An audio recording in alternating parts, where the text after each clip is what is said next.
Yeah. Judea Black Shalom L'Chaim purified drink of water. They got us out there. I did make a mistake. I just said Hassal on the last videos when it was about Edomites. Today, this video is about Hassal. The last video was about Edomites. This is about Hassal. Moving along, we got a lot of information to get y'all today before the holiday starts. So, Judea Black Shalom L'Chaim purified drink of water. They got us out there. And cue that music I like.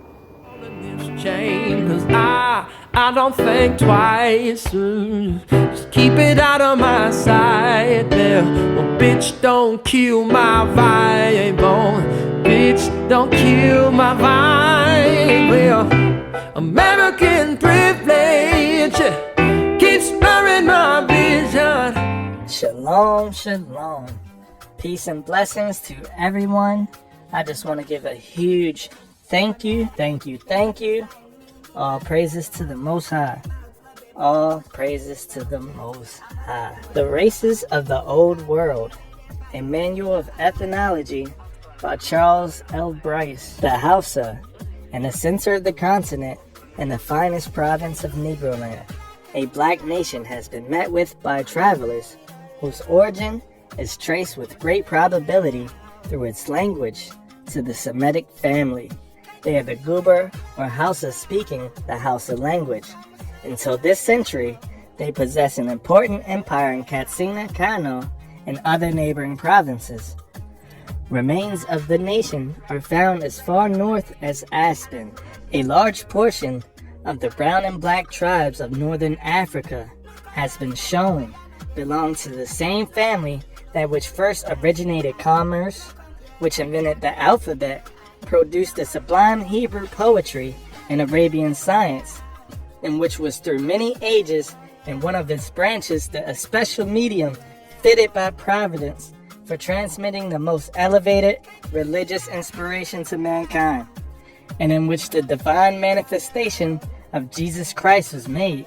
The Semitic Negro can certainly never be considered by the worshippers under a Semitic religion as inferior in blood to themselves. An account of Timbuktu and Hausa territories in the interior of Africa by James Gray Jackson, 1820. Page 187. Yehudi, a place of great trade. This place is reported to be inhabited by one of the lost tribes of Israel, possibly an immigration from the tribe of Judah. Yahuda in African Arabic signifies Judah. Yahudi signifies Jew. It is not impossible that many of the lost tribes of Israel may be found dispersed in the interior regions of Africa. When we shall become better acquainted with that continent, it is certain that some of the nations that possess the country eastward of Palestine, when the Israelites were a favored nation, have immigrated to Africa. The Jew, a Negro, being a study of the Jewish ancestry by Arthur T. Abernathy, 1910.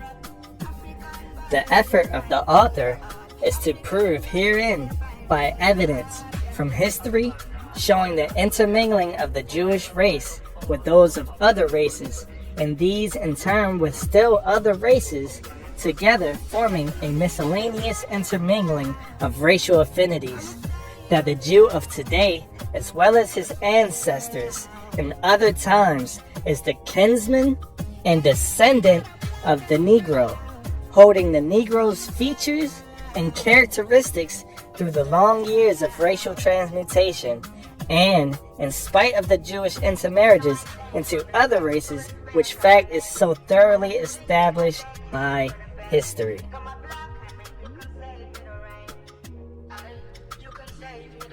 Dr. Maurice Fishberg, himself a Jew, an ethnologist, an anthropologist of wide repute, and others have proved that the ancient Jews were distinctly African in type. The general of the excavation and antiquities of Egypt declared that if their subjects were alive today, they could not fail to recognize their old sovereigns. And yet to those of us who have observed the features of Negro corpses, especially those who have been subjected to the unusual methods of execution, known to the south, there is a striking suggestion of the similarity between these mummies and the Negroes of today. Examined ethnically, the outline of the Hebrews are plainly discernible.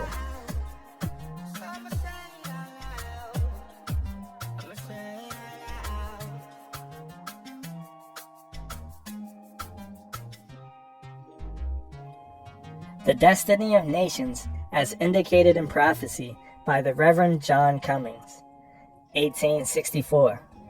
Dr. Moore, in his very learned and interesting work, The Lost Tribes, a work very suggestive of future scenes as well as illustrative of ancient facts, observes, there are multitudes of Jews in every variety of condition in the north of Africa, but there are probably more of the Hebrew race far within the interior, about Timbuktu and the Lake Chad, and still further to the south. To the latter, we shall look for the traces of their connection with the lost tribes. It is well known that the Ga and other Negro tribes have numerous, well-marked Jewish characters in their religious observances. A paper by Mr. Hanson, a native preacher, read before the British Association of Science at Swansea, 1848, leaves no doubt of this fact. Now, unless we suppose that the Hebrews were derived from the interior of Africa, we must suppose that the Hebrews have penetrated there and thence diffused the elements of civilization. West African countries and peoples, a vindication of the African race by James Africanus, 1868.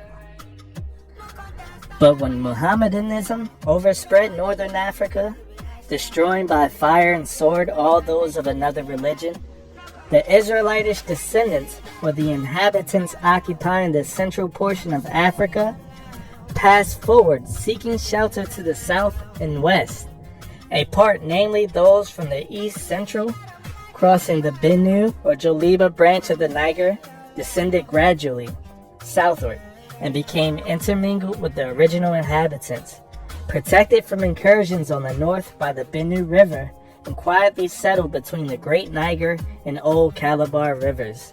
They remained in peace and grew from one generation to another in idolatry, but still leaving tangible proofs in the form of their religion of the Judaistic origin of the inhabitants. Ethnographic view of Western Africa. Judaism in northern and southern Guinea. We have already mentioned the existence of Jewish practices in Western Africa. Circumcision prevails in both North and South Guinea, but whether it is of Egyptian or Jewish origin, it is impossible to say. Some traces of the Jewish religion are more fully developed in the northern and others in the southern region. The division of tribes into 12 families, as among the Grebos. The divisions of time into 7 days, and the observance of lucky and unlucky days, as among the Fontes and Ashantis.